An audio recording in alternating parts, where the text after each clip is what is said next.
welcome to the second Absinthe making workshop here at Burning Man 2001. My name is Phil, and this is my 5th year at Burning Man.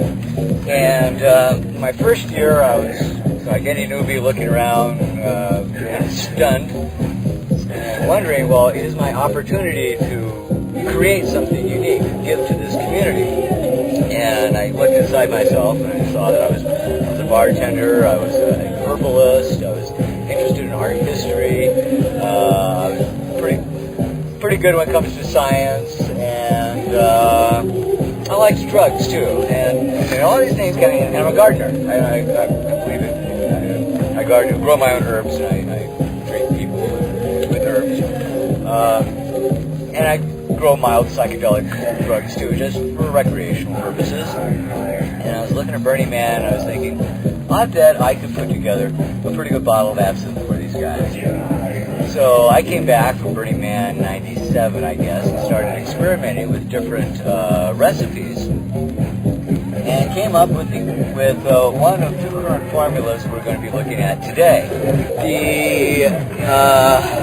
The main ingredient that goes into absinthe is called wormwood, and wormwood has a long history in natural herbology. It gets its name from wormwood because it's primarily used as a wormer to kill parasites in your stomach. And as an herbalist, I actually help kill a woman's tapeworm with a wormwood recipe. And it's a shitty story. I won't get into it, but anyway, that I successfully used it for that purpose as well. It's very powerful. So it's a parasite killer. Probably kill any parasite in your That's guts. where it gets its name. Wormwood, because it's a wormer. It's one of the most powerful, or I think it's the most powerful wormer in the book. It'll worm out your baby. More benefits for me by the minute. I fucking hate parasites. Kill a tapeworm, and it'll also kill a human embryo. So if there are any pregnant women here, even a pregnant cross-dresser, I won't let you have any. Because it can cause teratogenesis, birth defects, abortion, and something else that's really, really bad. We'll just leave that for the miscarriage. Some kind of miscarriage. Okay, so if there's any one warning about absinthe that's more important than any other warning, is that it is not for pregnant women. But then on top of that, it's highly addictive, it causes brain damage, and should not be used in any kind of an excessive or prolonged basis. I only drink it once a year. Here, I had my first glass in a year yesterday. It's that powerful. Your short-term memory goes, at about a month. You drink it every day. Holy fuck. Yeah, well, you go through stages where you think, oh, this is overrated, and like whoops, where'd my car go? So you have any insight, anything you want to add? You should know. I did a little bit of research on absinthe before I came down. This is one of the things I wanted to come down to see. We're from Vancouver, Canada, and absinthe just got made legal there in Vancouver. You can buy it by the case, and there's a certain percentage. You probably know more about this than I, but there's a certain percentage you're allowed to import, and the shit they import is like fucking grossly expensive, like $400 a bottle, and they serve it. And restaurants can only import it. Consumers cannot import it. And there's like the Green Fairy website has a whole series of reviews on absinthe and stuff like that. But like you said, there's like so many imitation or shit absinthe out there that is like big bucks. So you spend $150 and you get a bottle of shit in the mail, and you're like, wow, I'm so fucked. And it's like sampling music. You can't sample it. You just gotta buy it, and then you wind up with this, this bottle. So. Okay, now how to make your own absinthe, seeing how expensive it is, how difficult it is, and how even potentially dangerous it is to you to buy absinthe, the wrong kind of absinthe. It's still being made with copper sulfate and antimonide trichloride and artificial ingredients they won't even list. They just call them contains F, D, and C yellow number 5. It's probably copper sulfate, but they don't want to put that on the label. They're French. They don't have to tell you.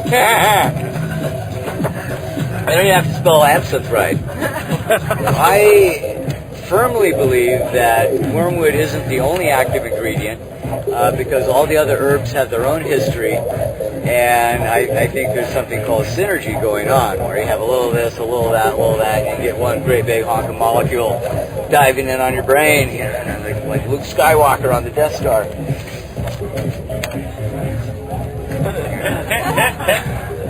You have to edit that out later, all right? No problem. Didn't go over very well.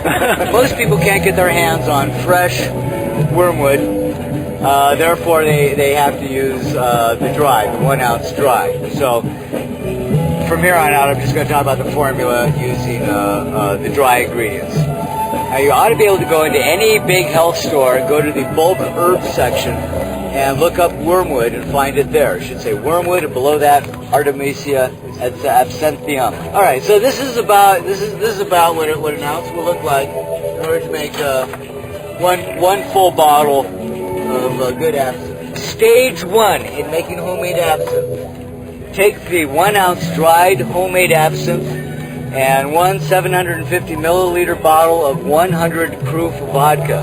You need 100 proof, not 80 proof.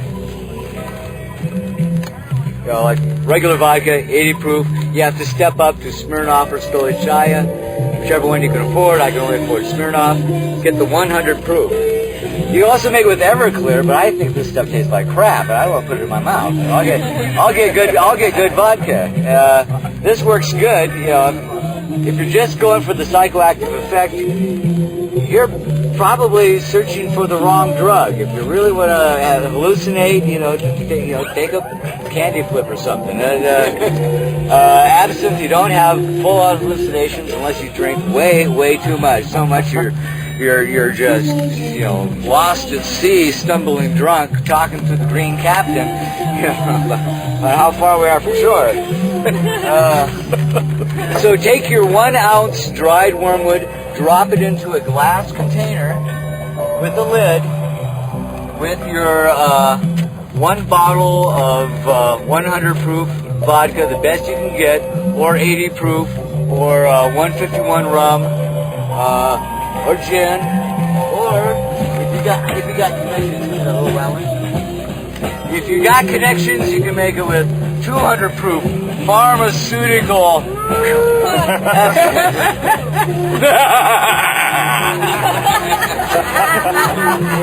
That's what's in this. This is enough to get 2 people fucked up royally. Okay, this is kind of all mixed up here. We have a bit of a cocktail going.